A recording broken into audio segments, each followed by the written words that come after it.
Mire, es indiscutible que Albert Camus sacudió a París y al mundo con su genio, un intelectual brillante, esforzado, sin dinero, que logró convertirse en un autor insoslayable, indispensable. Bueno, vamos a iniciar con una de sus frases, muy extraña, por cierto, pero recuerde que la extrañeza es una virtud en la literatura. Dice: todo cuanto sé con mayor certeza sobre la moral y las obligaciones de los hombres se lo debo al fútbol. Esta frase la pronunció en una conferencia que dictó en Argel en 1956, en el marco de su apoyo a una tregua civil entre el conflicto, durante el conflicto franco-argelino, entre estas dos naciones que entraron en guerra por la independencia. Y para entender mejor la profundidad de esas palabras, que para muchos no deja de ser un enigma o quizá una exageración, pues es necesario leer el párrafo que las completa. Dice: aprendí que una pelota no llega nunca del lado que uno espera. Mire, esta es una metáfora sin duda sobre el destino y la vida misma. Y sobre todo cuando de moral se trata, o de expectativas que creamos sobre la moralidad de la gente. ¡Qué maravilla! A esto nos referimos al decir que sus obras iluminan el mundo. Y en una entrevista se le pregunta cuál de sus obras era su favorita y da una respuesta muy curiosa, pero muy curiosa en el sentido de lo que vamos a ir entendiendo, ¿no?, de cómo es este enorme humanista. Y él responde: detesto las preguntas reduccionistas ante la pregunta acerca de cuál, ¿no?, de sus obras era su favorita. Mar o montaña, Europa o América, noche o día, y en especial la peor: ¿cuál es su libro preferido? Esa es la peor pregunta, porque obliga a una simplificación de algo tan complejo como sagrado. ¿Cómo contestar en un segundo un hombre, sin caer en la injusticia primero y en el arrepentimiento después, al omitir tantos libros y escritores amados? Sin embargo, si la situación por X razones, cortesía, amistad, piedad ante la simpleza del enigma, me impone un nombre, diré el extranjero. Y secretamente les pediré perdón a todos mis otros dioses. Bueno, y por supuesto que en otro podcast comentaremos El extranjero. Novelón, ¿eh? Bueno, además de sus novelas y cuentos, hay piezas teatrales. Calígula y El malentendido son imprescindibles. 28 ensayos, El mito de Sísifo es obligatorio. 18 prólogos, entre ellos a obras de William Faulkner, Oscar Wilde, Herman Melville, e infinitos artículos periodísticos. Y en todo esto hay como un latido concordante. Albert Camus defendió sin dudas ni vacilaciones una ética de la rebelión, una ética vitalista que desafía a la vez que acepta el absurdo, apostando por los valores humanitarios, pues que brinden una vida buena a través del sentido de la rebeldía. Bueno, y como dice Aristóteles en su maravillosa poética, iniciemos por el principio. En 2026, en enero, ya muy cerquita, se conmemoran los 66 años de su trágica muerte, y en noviembre se festeja el 113 aniversario de nacimiento del escritor argelino-francés, ganador del Premio Nobel de Literatura en 1957 y autor de textos de novelas como El extranjero, La peste, como el ensayo El hombre rebelde. Bueno, aquí el propósito es un repasito por su trayectoria literaria, un poquito de su vida y algo de sus inquietudes filosóficas. Claro, esto es algo mínimo y muy breve comparado con la tremenda altura de este extraordinario humanista, Mire, le cuento, es súper curioso, ¿no?, que le llamaran la pequeña París a Mondovi. Mondovi era una ciudad argelina en tiempos de la colonia francesa, que luego de la independencia en 1962, pues una guerra que duró entre 8 o 10 años por ahí, a esta ciudad se le nombró Dréan. Pues allí nació Albert Camus, en Mondovi, la llamada Pequeña París, después renombrada Dréan. Estamos hablando de Argelia. y nació un 7 de noviembre de 1913 con la miseria del tercer mundo como telón de fondo. Sus padres eran agricultores. A los agricultores se les llamaba pies negros, un término totalmente despectivo, creado por la Francia colonial para los franceses que trabajaban en las colonias. Su madre, Catalina Sanz, era analfabeta y sordomuda. Nació en la ciudad argelina Birkadem, pero su familia provenía de Menorca. Menorca es una isla española, está en el Mediterráneo, obviamente. Su padre, Lucien Camus, cuya familia huyó de Alsacia tras la guerra franco-prusiana, fue a combatir a la Primera Guerra Mundial.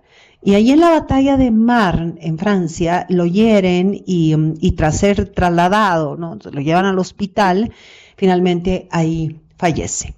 Y mire que Albert todavía ni siquiera había cumplido 1 año de edad. Y cuando muere el padre, la familia se instala en la casa de la abuela materna en Argel y su infancia transcurre en uno de los barrios más pobres de la ciudad.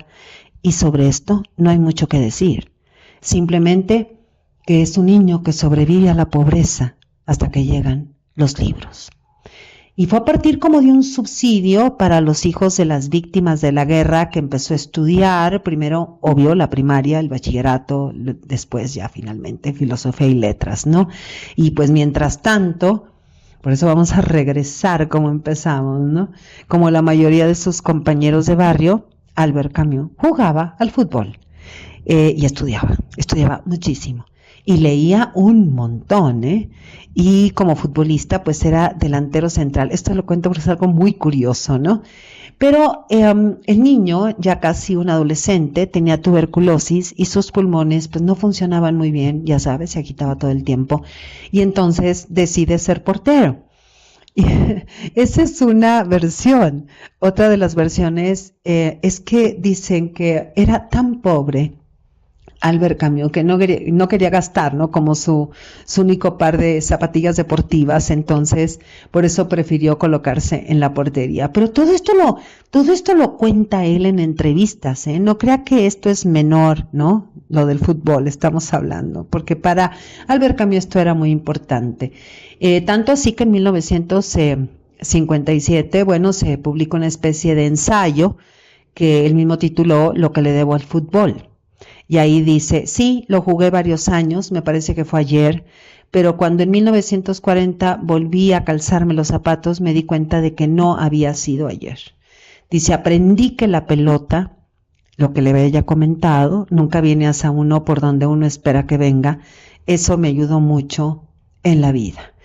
Y bueno, aquí fíjese, es muy importante esto porque queda clarito que Albert Camus fue uno de los primeros, si no es que el primero, que rompió un poquito esa barrera que hay entre la clase intelectual y el deporte. Estamos hablando de 1957, cuando publica este breve ensayo, ¿no?, acerca de su vida y el fútbol, ¿no? Y bueno, sin duda Camus miró el deporte como una forma orgánica, es decir, con mente, intelecto, cuerpo, y siempre vio en el fútbol una escuela de vida. Y claro que esto, pues mire que no le iba nada bien, ¿no? No le caía nada bien a la escuela francesa del existencialismo, de la Sorbonne, ¿no?, el prototipo del filósofo. Por eso la cercanía de Albert Camus al deporte fue una de las razones por las cuales se distanciaron Sartre y Albert Camus. Por eso es que le he contado todo esto del deporte. Bueno, pero vamos un poquito hacia atrás, ¿no? Aquí andamos como Juana la Cubana. En 1932, a los 19 años, Albert Camus publica sus primeros artículos y poco a poco se convierte en una voz muy importante en Argelia. En Argelia vivió hasta 1940 y con estos artículos periodísticos pues fue agitando, ¿no?, la vida cultural y la vida también social, porque se va inclinando él hacia la clase trabajadora. Por eso es que también va a agitar a la política. Realizó investigaciones sobre la miseria en Calibia, fundó el Teatro del Trabajo y escribió pues textos dirigidos directamente a los campesinos y a los obreros. Cuestionó la política en todos los sentidos, cuestionó también al Partido Comunista Francés. se alejó del comunismo, pero no se alejó del Partido Comunista Argelino porque ya tenía la mira este pueblo argelino en su independencia.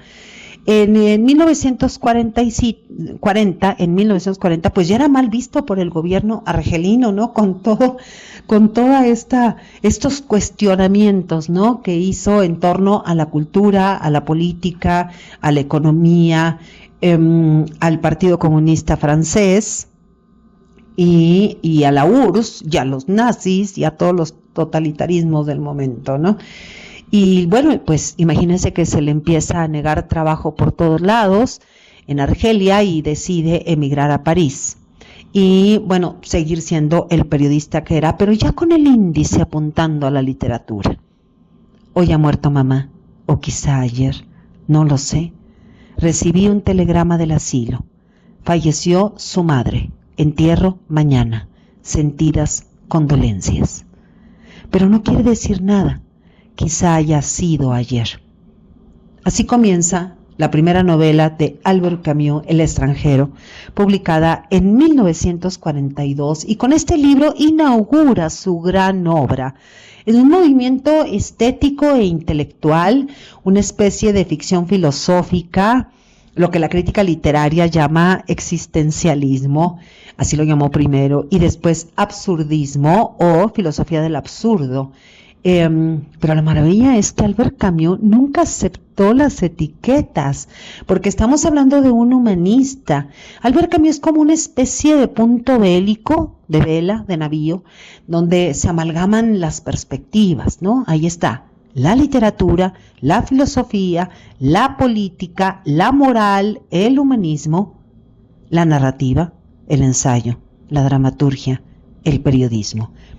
Y Albert Camus está al margen de cualquier etiqueta que lo sitúe en una sola perspectiva. Bueno, vamos a un poquito de vida personal.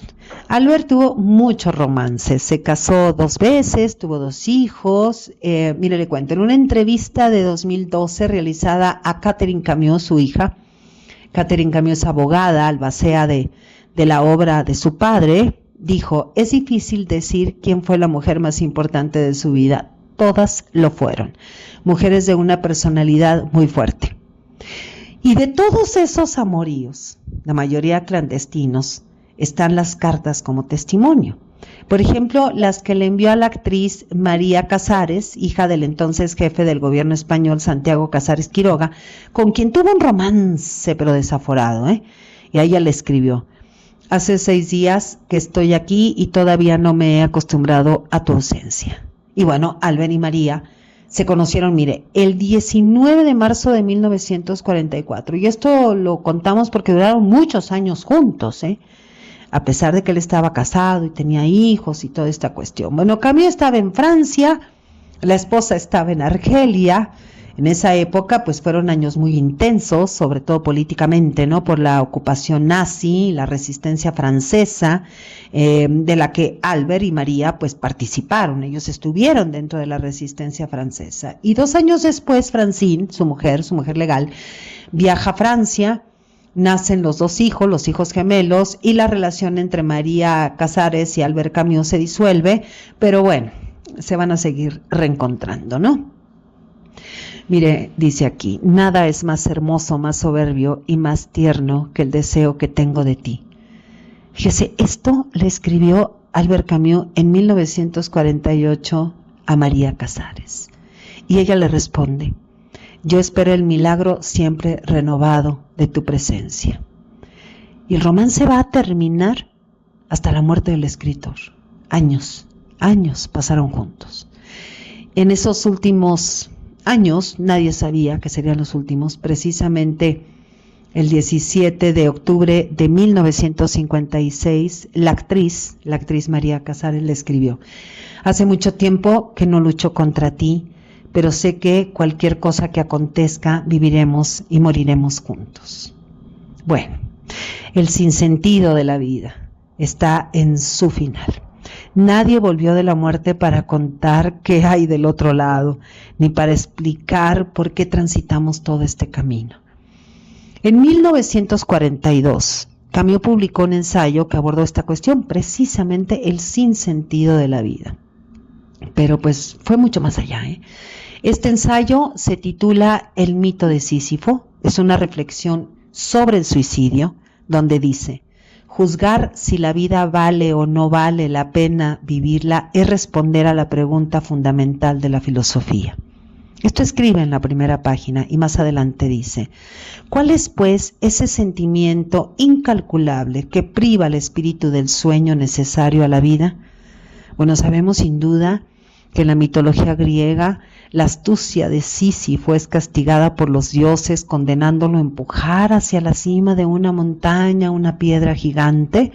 Al llegar, la piedra cae rodando hasta el valle y hay que empujarla nuevamente, así hasta el fin de los días, es decir, hasta toda la eternidad. Bueno, el mismo año que Albert Camus publica El mito de Sísifo, este ensayo filosófico, va a publicar la novela El extranjero. La fecha exacta de publicación original de El mito de Sísifo en 1942, casi al mismo tiempo que El extranjero, una obra clave, una novela donde introduce su filosofía del absurdo. Esa primera edición está fechada en octubre de 1942. En otras palabras, la novela El extranjero y El mito de Sísifo son textos que se retroalimentan, que se comunican por medio del absurdo, del sinsentido de la vida. En el texto filosófico escribe: frente a la contradicción esencial, defiendo mi contradicción humana, instalo mi lucidez en medio de lo que la niega, exalto al hombre ante lo que lo aplasta y mi libertad, mi rebelión y mi pasión se unen en esa tensión, esa clarividencia y esa repetición desmesurada. Sí, el hombre es su propio fin y su único fin. Y si quiere algo, tiene que serlo en esta vida. Ahora lo sé de sobra.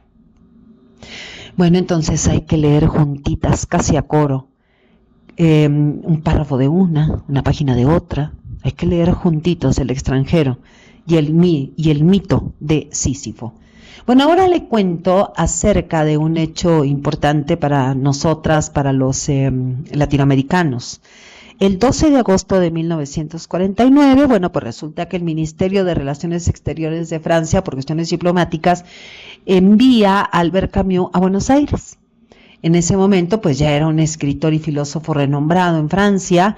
Su plan era, pues, brindar, ¿no? Ir a ofrecer una serie de conferencias en Argentina y además, bueno, aprovechando la visita, ¿no?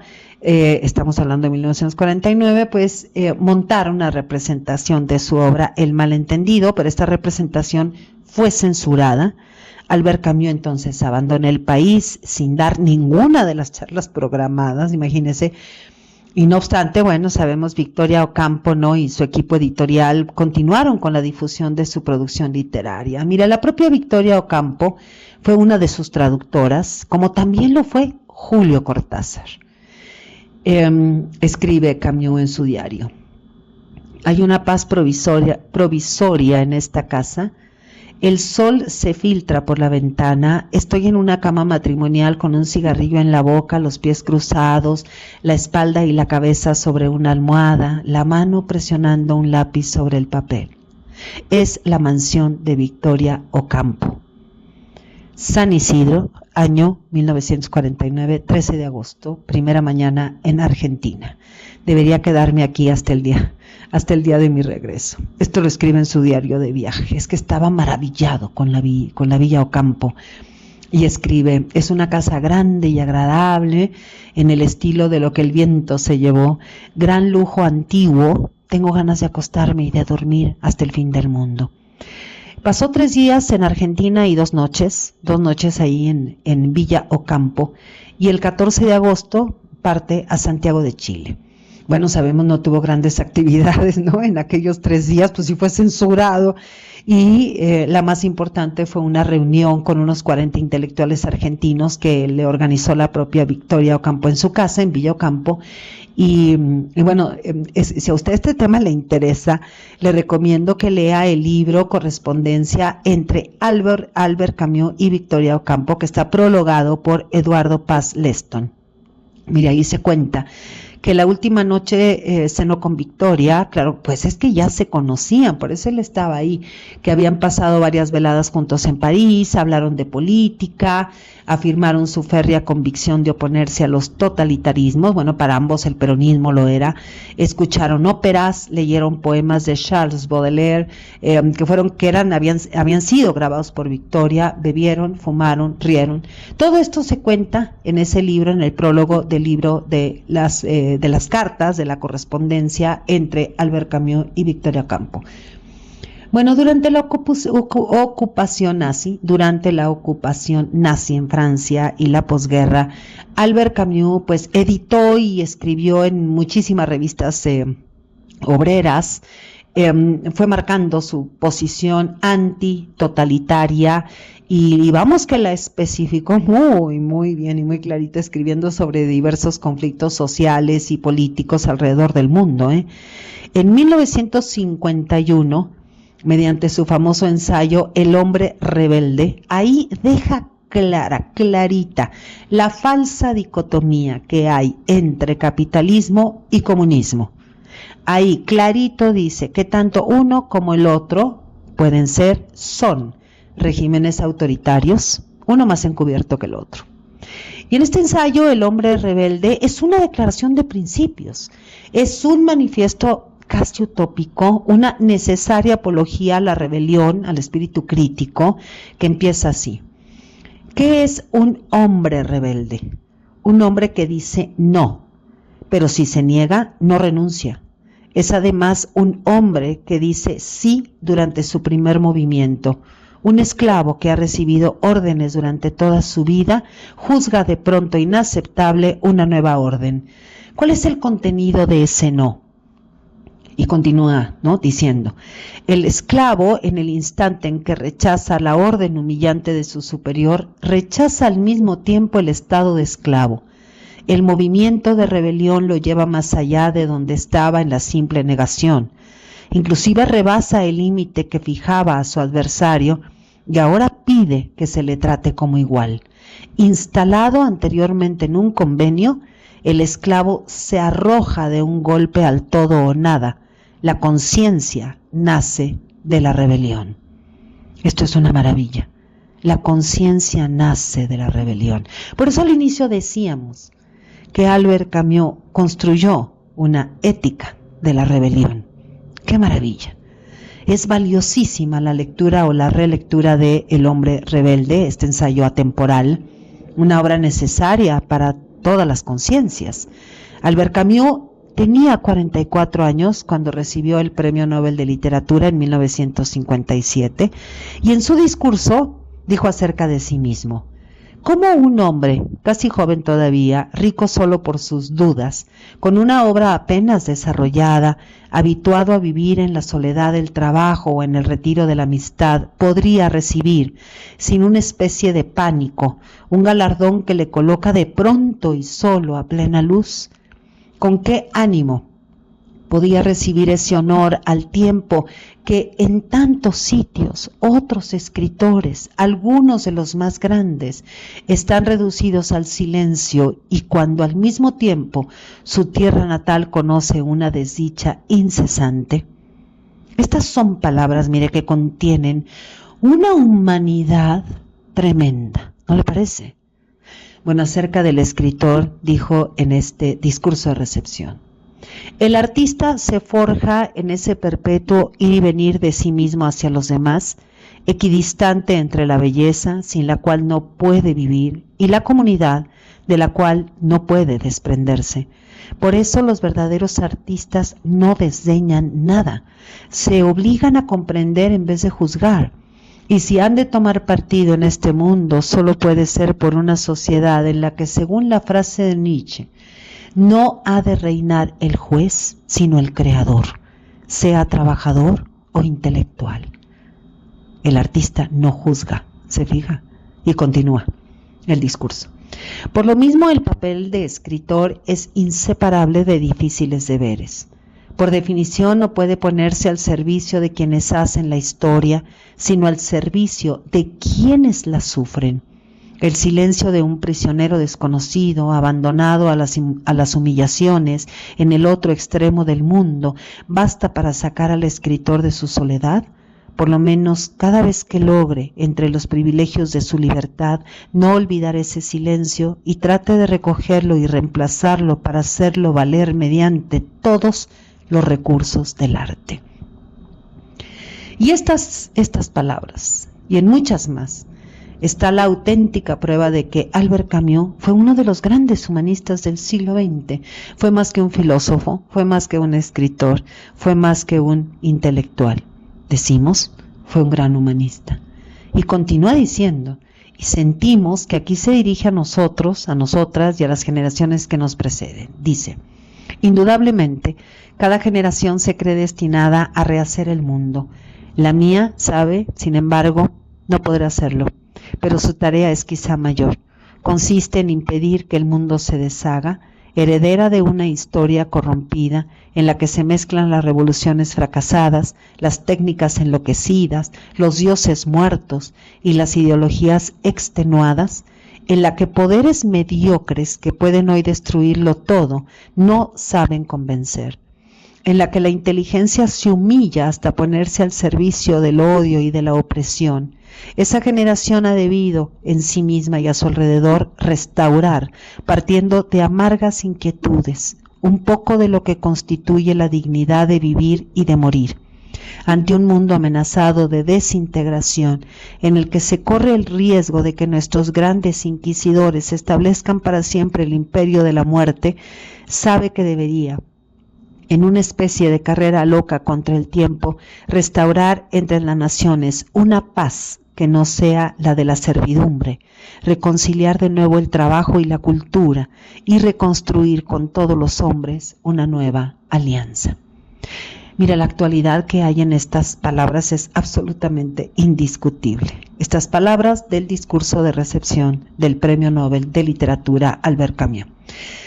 Bueno, nuestro escritor, lo sabemos desde joven niño, uno padecía tuberculosis, desde adolescente empezó a sospechar que moriría por un ataque respiratorio o algo por el estilo, porque la tuberculosis lo amenazó como un fantasma siempre, ¿no? Y marcó límites a sus movimientos, no solo en el deporte, también cuando quiso ser docente o cuando se presentó al ejército como voluntario, lo rechazaron por su salud delicada, por tener tuberculosis, y bueno, Albert Camus suponía, ¿no?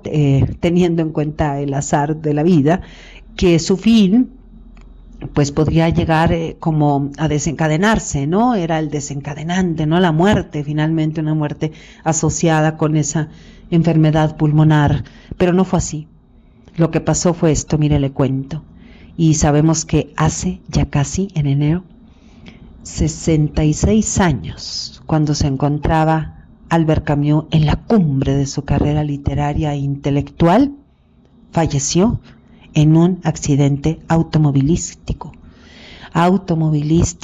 o al menos, lo volví a repetir, ¿no?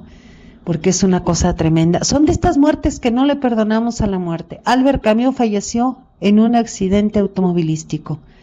Eso es lo que se dice. Otros dicen que detrás de su muerte estuvo la KGB. Imagínense, Albert Camus tenía 46 años. Fue el 9 de enero de 1960. En el auto iba manejando Michel Gallimard, que es sobrino de su editor, y en el asiento trasero en el asiento de atrás iba la esposa y la hija de Michel Gallimard. Albert pues iba a un lado, ¿no? En el asiento delantero. Una rueda revienta, ¿no? Intempestivamente, y el auto pierde el control. Y bueno, pues el auto se impacta, ¿no? Contra un árbol, y además se dice que él no se iba a venir en ese vehículo, sino que además se iba a regresar en tren. Bueno, hay tantas historias, ¿no? Tantas leyendas, tanto misterio que rodea esta muerte tremenda, ¿no? Porque además todos se salvaron, menos el escritor francés, que perdió la vida de inmediato. Una muerte absurda, sin duda. La muerte de Albert Camus es de esas muertes, dijimos, que nunca le vamos a perdonar a la muerte. Y bueno, pues se cuenta que el día anterior a su muerte se había enterado del fallecimiento de un conocido ciclista, Fausto Coppi, y que había muerto precisamente en un accidente automovilístico, lo atropellaron. Y dijo, no conozco nada más ridículo que morir en un accidente de auto. Y mira que al día siguiente él iba a morir igual. Iba a ser víctima, fue víctima de ese absurdo. Bueno, no en vano, ¿no? Algunos se sostienen que su obra se centra en la búsqueda del sentido de un mundo que carece de sentido, es el sinsentido de la existencia, en una constante lucha, ¿no? Contra el absurdo que lo persiguió hasta los últimos minutos de su vida. La estupidez insiste siempre, dijo Albert Camus, cuando hablaba de ese ciclista, ¿no? Que había sido atropellado. Y para colmo del absurdo, ese día, el día de su muerte, el día que el auto, ¿no? Va y se choca contra un árbol porque se había tronado la llanta, pues los periodistas estaban en huelga y por eso la noticia tardó en hacerse pública. Otra vez el absurdo. Y después un corresponsal describió aquel día, el día de la muerte de Albert Camus, de la trágica muerte. Dice, una tarde de invierno de cielo entoldado y sin crepúsculo, que fue noche casi instantáneamente, como si de pronto hubiera sido cubierta por crespones de duelo. Albert Camus nos legó un conjunto de obras indispensables, que son atemporales, y que nos dirá siempre, estas obras siempre nos van a hablar acerca de combatir la indiferencia ante la injusticia y el sufrimiento ajeno. La ética de la rebeldía de Albert Camus es una ética rebelde que sigue siendo un llamamiento a la acción, a la construcción de una comunidad basada en la solidaridad y no en el abandono y la resignación. Soy Margarita Díaz de León, Literatura en Espiral.